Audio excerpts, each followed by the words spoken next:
What's up mga Lods? Harap ng Senado, pinuno ng rallyista upang iparating ang kanilang mga hinaing at saloobin sa pangkasalukuyang administrasyon.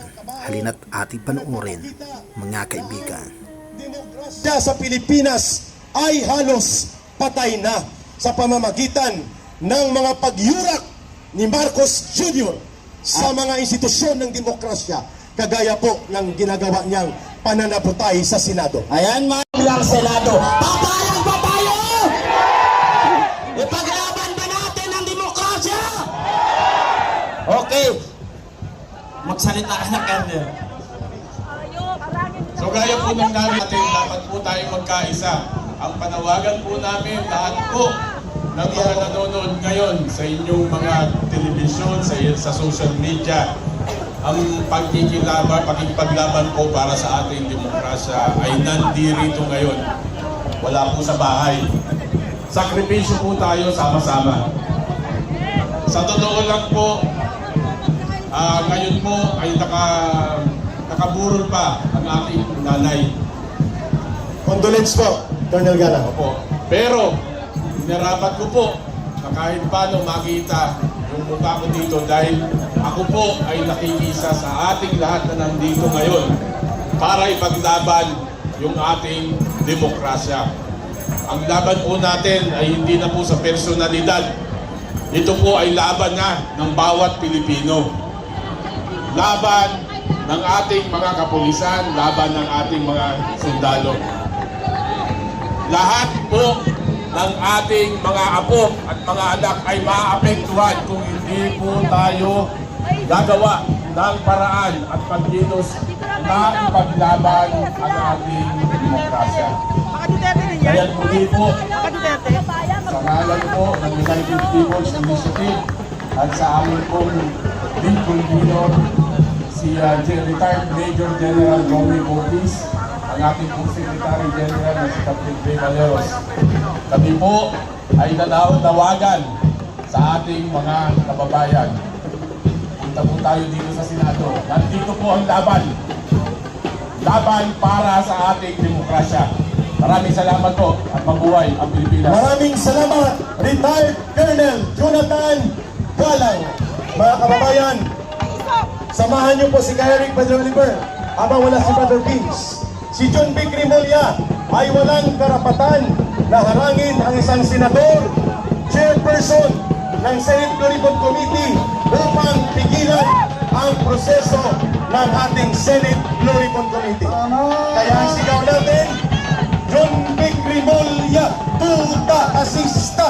John B. Crimolia, tuta asista! John B. Crimolia, tuta asista! John B. Crimolia, tuta asista! John B. Crimolia, tuta asista! John B. Crimolia, tuta asista! May araw ka rin. Nananawagan tayo sa grupo ng Maisog. Kung pwede, huwag kang disturbayin ang programa. Pumasok na lang po kayo. Kung pwede, tayo mag-negotiate na lang sa kanila. At dito na sila sa mama. Dahil na-disturbo nila ang tambor nila. Wait lang, Brother Oliver. Ang grupo ng Maisog, kung pwede pakiusapan muna namin. Sumama na po kayo Sumama na kayo dito.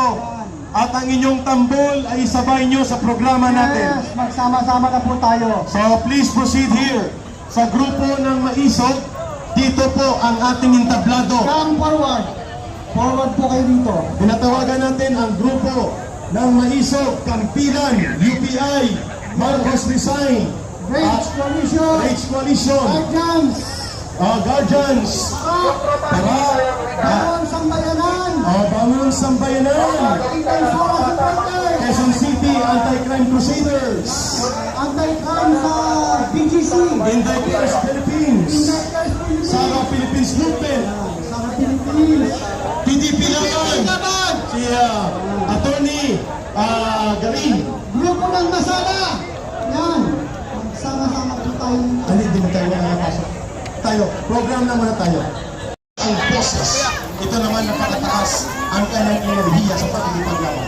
Colonel Mithan, para DTI at sa pagtitipon ng mga Pilipino sa harap ng Senado.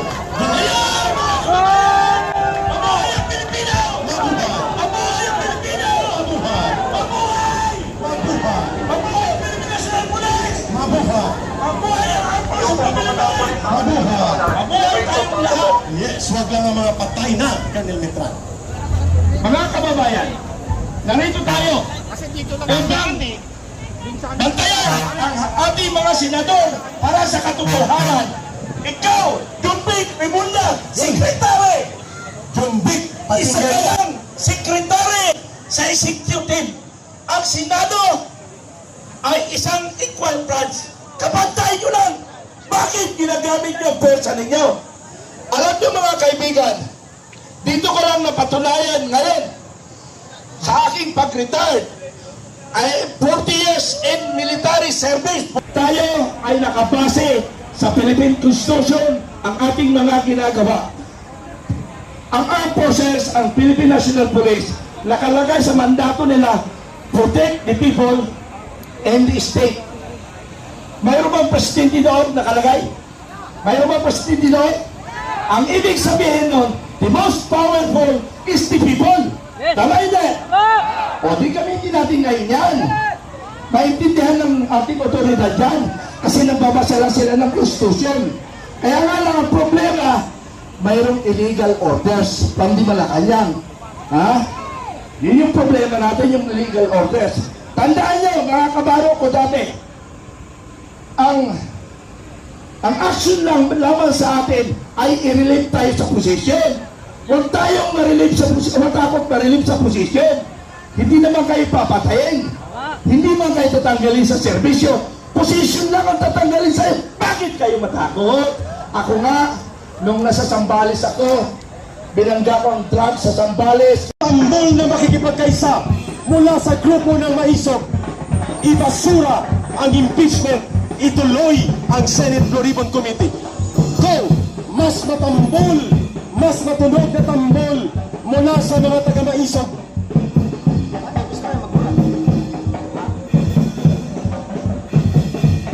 One minute more, go!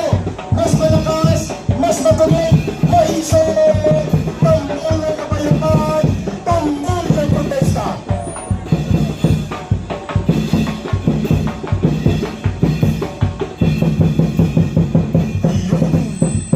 Maraming salamat.